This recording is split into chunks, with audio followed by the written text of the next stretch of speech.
Efendimge ve Ferhat Yorunqaşqa çin ko'nglimda rahmat etmem. Maqlamsa. Hürmetli Asqarjon efendim, siz Rabia hadimizning bu kitobining nashrdan chiqishiga yaqindan yordamchi bo'libsiz. Bu haqda bir qisqacha to'xtalib o'tsangiz. Bugün mana Rabia hadimizningki haqida yozilgan kitobningki tonishtirish manosibi kelib o'tiribdik. Ko'rganimizdek 400 dan oshiq nemis qatnashdi. Bularning hammasiga Uyg'ur masalasi bir qatim yani tanishtirib o'tdi. Buningdan 1,5 yil avval Kavalyos xonim kelib menga bu kitobni menda bir kitob chiqarayli, Rabia xonimdan bir so'rab baqsangiz degan vaqtda Rabia hadimizga bu taklifni o'tirib qo'ygan. Rabia hadimizning butun qizg'inlik bilan albatta bunda kitobning chiqarilishini undan bo'lganligini so'zladi. Shuningdek albatta bu kitob hozir bizningki o'zimizning kuchi bilan qilinmaydigan bir tashviqotni beryotidi. Bir kitobningki oxirgi asrda Uyg'urlar to'g'riliq yozilgan hamda birdan bir Uyg'ur og'zidan chiqqan bir kitob yo'q edi. Bu kitobning bo'libmi nemischa tilda yozilgani bizningki da'voninki bir juqur panliga ko'tarilishiga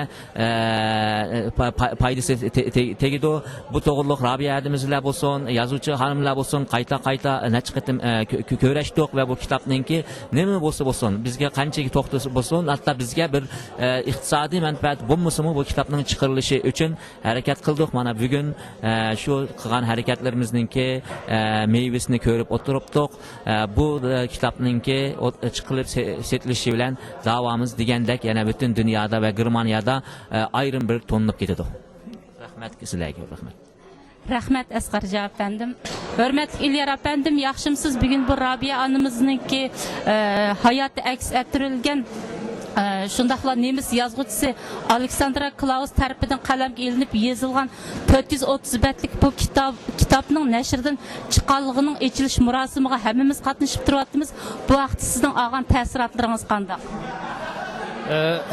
Bu kitobning nashr qilganligi yalnız menil emas, biz mush Germaniyada va boshqa shaharlarda yashayotgan Uyg'urlarni nihoyat hayajonlantirdi. Bu kitob orqali biz faqat yalnız Rabia xonimning hayoti sarguzashtlari emas, bir butun Uyg'urning yarim asrdan ko'proq chekkan zulmlari, tatgan ig'ir azob uqubatlari aks ettirilgan bu kitap orqali dünya jamoatchiligi tonilganligidan nihoyatmi xush bo'ldik. Bugun Xayni nashriyat tarafidan nashr qilingan bu kitap Myunxendagi mush kitobning taqilish munosib qatnashgan German qiziquvchilarni nihoyat ta'sirlantirdi ham shu maydonning o'zida kitoblar ko'p taqitildi. Hürmetli Gülcemal Hanım, hoş geldiniz. Bugün bu Rabia anımızınki kitabının nashrdan chiqqanligini ochilish murosimiga hammamiz qatnashyapmiz. Bu haqdagi ta'sirotingizni qisqacha so'zlab ben nima deyishimni bilamadim. Ben shunda hayajonda qoldim. Bugünkü bu faoliyatimiz pek yaxshi o'tkazildi. Har xil yangi do'stlar bilan tanishdik. Bizni bilmaydigan, bizni tanımaydigan haqlar bor ekan. Uyg'urning kim ekanligini bu yig'ilish orqali, bu kitob orqali men ishlaymankin butun dunyo yuzidagi bizni bilmaydigan, bizning dardimizni tushunmaydigan insonlar texmbek bizning dardimizni tushunib, bizning nima uchun mushu mustaqillikni talab qilganimizni texmbek bildi deb o'ylayman. Men bugun bir ish uyda dush keldi. 3:30 bo'lgan vaqtida bir noma'lum telefon keldi. Bu telefon men o'ylayman Xitoy tarafdan sağan bir odamning telefoni. Bu bizga shunday bir qo'rqitish telefon bo'lib, agar sen mushu faoliyatga borganning oqibatini o'ylab qo'y, mushundaq bo'ladigan bo'lsa, qolgan gapni yeni qilishimiz, sen tehi bu ishninki oqibatini deb shundaq qo'rqitish nurg'un gaplarni qildi. Endi buni bu yerda deyishni pek xohlamayman. Keyin bu to'g'riliq bir intervyu berishni o'yladim. Shu zamonda men To'lqin Aysoga telefon yechib, yo'ldoshim telefon yechib bu xabarni dedi. Chunki men o'ylayman bu namsiz telefon ochgan bu Uyg'ur munofiq bizning Uyg'urlarning ittifoq bo'lishib, mushundaq bir so'rinda o'zimizning dardimizni xalqlarga bilgizganimizga bir qo'saq ko'pigi va ankin mush orqali ittifoqsizlik yurgizib, o'tirda gap taqitib, bir-birimizni dushman qilib, bir-birimizningki o'tirimizda ziddiyat silib, ankin bir ittifoqsizlik bo'lsa, ish bizni qanmaydiganini biladi. Shunlashqa bu ittifoqsizlikni mushundaq taqtish orqali buningki maxsus bir oq ko'rinishi va bir ish bormikin deb o'yladim bugun. Bugun men bu yerga kelgan do'stlarimninki hammasininki Uyg'ur milliy kiyimimizni kiyib, bu yerga kelganini ko'rib, o'zim shunda xush oldum. Chunki biz vatandan ayrıldık. Bizning Uyg'ur ekanligimizni, bizning faqat azroq tilimiz, rangimiz ham bizning bu kiyimlarimiz tarixlantirib turdi. Shunlashqa men yana izdinmanki, bundan keyin bizning bolalarimizni shuni unutib qolmaslikqa yaxshi tarbiyalayman deb o'yladim. Ham bu kitobni oldim, mening qizim hozir kirmanchini yaxshi o'qiydi. Hamda mushuni uyga olib borib, o'g'lim, qizimga o'qitib, ham uning saboqdoshlariga, sinfdagi muallimlarga mush orqali bizniki qanday millat ekanligimizni bir tunishtiray deydigan bir xiyol. Hörmətli Alimcan əpəndi, siz bizning mush Münxendagi Uyg'ur maktabiniki hamda o'qituvchisi bo'lsiz. Sizni bugun mushu Rabiya onamizning kitobining ochilish murosimiga kelib qatnashib turasiz. Bugungi mushu ochilish murosimdan olgan ta'siriyotingizni bizning televizor ko'ruvchilarimizga bir qisqacha tushuncha berib.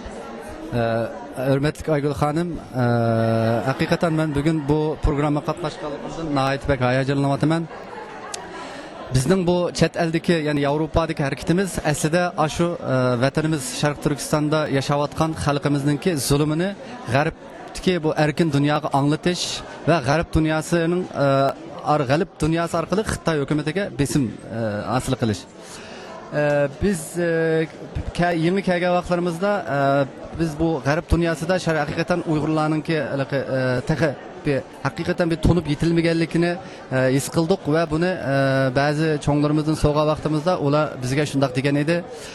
Bu Avrupa devletlerindeki Xitay bilan nəhayət köp bir iqtisadi toxtamları var. Mana bu toxtamları arqalıq bunundan besim his qilgan bu Avrupa devletleri Uyghur meselesi qiziqmayotidi yoki bu mesele qarta bir istaşlik qilmayotidi deganda halbuki bugün men bu sorunda mana ko'ryapman.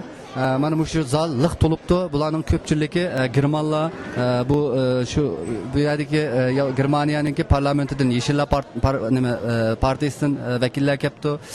Bu sorundan hakikaten ben ait hayacanlamadım. Ben şundak oylayman asli bugün bu yani bu akşam asli Uygur davasının Avrupa'daki bir başlanış noktası deb qarayman. İnşallah Şarkı Türkistan müstakil buludu ve bütün dünya halkı Xitayning Şarkı Türkistan'da yürgüzüvatkan faşistik zulmünü düşünüdü ve düşündürümüz. Ben hakikaten ait pek hayacanlanıp gitip bu gaplerim otaza X5 çıkıp kaldı. Sizlerge köp rahmet. Hörmətli Mervayit xanım, hoş geldiniz. Siz Muşu 10 yıldan artıq jarayanda muşu Germaniyada Uyg'urlarni nayt yaxshi tunitib keldingiz. Har xil o'zingizniki muşu rasm mahoratlaringiz bilan nurg'un rasm ko'rgazmalaringizni ochdingiz. Shu vaqtida balkim sizga qarab biz hammamiz bugünkidek ta'sirlangandik. Mush 10 necha yilning yoq o'zingizning hayoti, bugungi Rabiya onamizning bu kitobining nashrdan chiqishi mushlarning hammasiga bir ta'sirotingizni qisqacha deb Ben bu ekran aldıda turup, aldı bilen bütün dünya Uygurlarga Çin yürgümden salam eytimen. Ben bu sorunda şunda baxt içinde şunda hayacanlanıyorum. Biz dünya Uygurları şunda arzu kılattık, Xudadan tilattık. Muşu Uygur'un avazını dünyaya tuntuduğan, Uygur'unu tanıydıgan bir günlemi kelami dep arzu kılattık. Şahsen ben şunda. Ben 10 yıl jarayonida ait köp ko'rgazmalarni açtım. Bir millatning shuncha uzun tarix ega bo'lgan bir millatning mavjudiyatini bir qancha ko'rgazma bilan tuntish albatta mumkin emas. Men shunda arzu qilatdim. Bizning ichimizda dunyoni zilzilaga keltiradigan, dunyoni titirtadigan san'atkorlarimiz bo'lsa, sahnalar, naqshlarni aytsa, musiqalarimizni chalsa, bizning shunda dunyoni zilzilaga keltirgidek musiqalarimiz va shu musiqalarimizni dunyoga tuntish bir fursatlar kelsa, shundaq dunyoni hayron qoldirgidek, shundaq har xil her sahalarda adamlarimiz chiqsa deydik. Mana bu tilaklarimiz icabet bulup Rabiya onamizni biz Uygur dünyasıga Xudayim berdi. Men albatta bugün bu sorunda aytib tugatsiz hayajon ichida bundan keyin biz Uygurlarni vatan sirtida dünya jamoatchiligiga tonishdan birdan bir yaxshi bir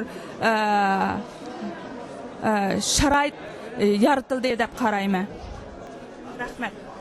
Sizge mi rahmet Mervayet Hanım bizning ziyoratimizni qabul qilganingizga ko'p rahmat. Hürmetli televizor köykçiler, şunun bilan bu qitimki naq meydandan berip atkan programımız ayaklaştı. Xeyr xoş. Kiler qitimliq programımızda görüşeyle.